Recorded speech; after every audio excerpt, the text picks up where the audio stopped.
CBSE ने class 9th और class 11th के लिए ऑनलाइन रजिस्ट्रेशन का काम शुरू कर दिया हुआ है और यह देश भर के सभी सीबीएसई एफिलिएटेड स्कूलों में शुरू हो चुका है। जहां तक बात है उसके काउंटर पार्ट यानी सीबीएसई की तरह एक और ऑर्गेनाइजेशन है सीआईएससी, उसने भी जुलाई के फर्स्ट से ही जब से स्कूल खुले हैं देश भर में रजिस्ट्रेशन का काम शुरू है। यानी बोर्ड एग्जामिनेशन के लिए क्लास 9th और क्लास 11th के स्टूडेंट जो अभी पढ़ रहे हैं और क्लास 10th और क्लास 12th के स्टूडेंट के लिए अगले महीने यानी कि अगस्त से सितंबर में एलओसी के कंफर्मेशन का काम शुरू हो जाएगा। तो रजिस्ट्रेशन का किस तरह से है कि पहला आपको एक ऑनलाइन लिंक दिया जाएगा। स्टूडेंट चाहे तो उस ऑनलाइन लिंक पर अपने आधार कार्ड और जितने भी डिटेल्स हैं डालकर और ईमेल वगैरह डाल के पेरेंट्स अपना फोटो फिर पेरेंट्स के डिटेल डाल के कंफर्म कर सकते हैं और उसके बाद स्कूल उनको ऑफलाइन मोड में सारे डिटेल्स देगा कि ये सारे डिटेल्स हैं जो स्टूडेंट के द्वारा भरे गए, क्या ये सारे डिटेल्स सही हैं। और इसको करते वक्त सीधी सीधी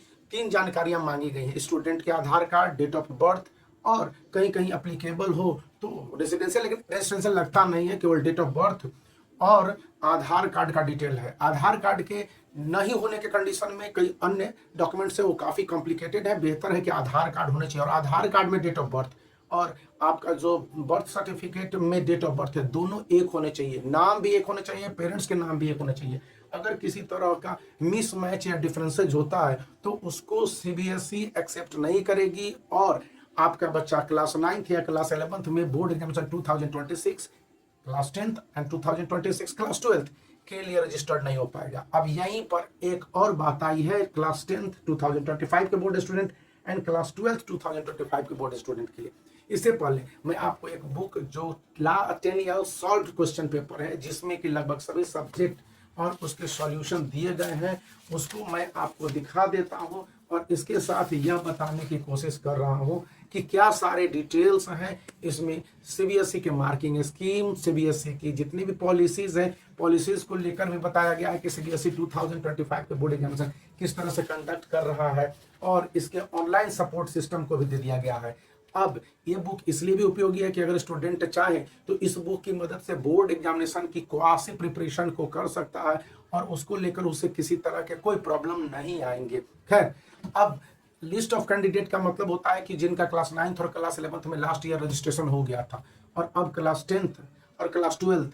2025 में रिस्पेक्टिवली बोर्ड एग्जामिनेशन देने जा रहे हैं, उनकी कंफर्मेशन होंगे कि इतने स्टूडेंट बोर्ड एग्जामिनेशन में 2025 में इन स्कूल से ये डेट ऑफ बर्थ ये डेट से भाग लेंगे। इस हिसाब से सीबीएसई भी एक मोटे तौर पर जान पाएगी कि उसके पास 40 लाख या 42 लाख स्टूडेंट हैं देश भर से और उस हिसाब से एग्जामिनेशन का प्रिपरेशन, क्वेश्चन पेपर है, फिर आंसर शीट है, एग्जामिनेशन सेंटर है और सारे डिटेल्स है, फिर कॉपी का इवेल्युएशन होगा। उस हिसाब से इस जितने भी टीचर्स हैं उनको बढ़ाए जाएंगे इवेल्युएशन के लिए और सारे डिटेल्स तैयार किए जाते हैं। तो लिस्ट ऑफ कैंडिडेट के कंफर्मेशन का काम अगस्त से सितंबर में होना है और ये काम पूरा प्रोसेस वाइज होना है और अगर इसमें कोई भी गलती रह जाती है तो समझ लीजिए चाहे क्लास 9th में रजिस्ट्रेशन का काम हो या क्लास 12th में लिस्ट ऑफ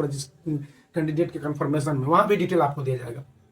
तो ये बाद में करेक्शन कर पाना क्लास 9th के स्टूडेंट के लिए फिर क्लास 10th में ही होगा, बीच में कहीं नहीं संभव है। और क्लास 10th के स्टूडेंट अगर इस समय चुक जाते हैं तो उनका कभी मतलब कि करेक्शन नहीं होगा इधर एकेडमिक सेशन के दौरान। उसके बाद वो स्कूल से रिकमेंडेशन करके संबंधित डॉक्यूमेंट को लाने के बाद काफ़ी जटिल प्रोसेस है, सीबीएसई के रीजनल ऑफिस दौड़ते रहेंगे और रीजनल ऑफिस में दौड़ने के बाद यदि एक्सेप्ट करता है वहाँ का ऑफिस तब जाकर आपका करेक्शन संबंधित हो पाएगा। तो इन बातों को ध्यान रखिए। इसमें आपका डेट ऑफ बर्थ, नाम, फादर्स नेम, मदर्स नेम और इवन एड्रेस भी इंपॉर्टेंट हो जाते हैं, लेकिन ये सारे जेंडर भी हैं, बहुत जगह जेंडर मेल फीमेल ये सारे हो जाते हैं। तो इन सारे ध्यान में रखेंगे और खास करके सब टाइटल, क्योंकि कोई अपने टाइटल में वर्मा लगाता है, कोई शर्मा लगाता है, कोई पांडे निकलता है, तो जो भी है वॉट एवर, तो वहाँ पर मिश्रा हो गया या मिश्र हो गए, यहाँ पर कोई मिश्र लिख दिया और मिश्रा था तो उसमें गड़बड़ी हो जाती है। तो इन सारी बात को ध्यान में रखते हुए आसानी से काफ़ी बारीकी से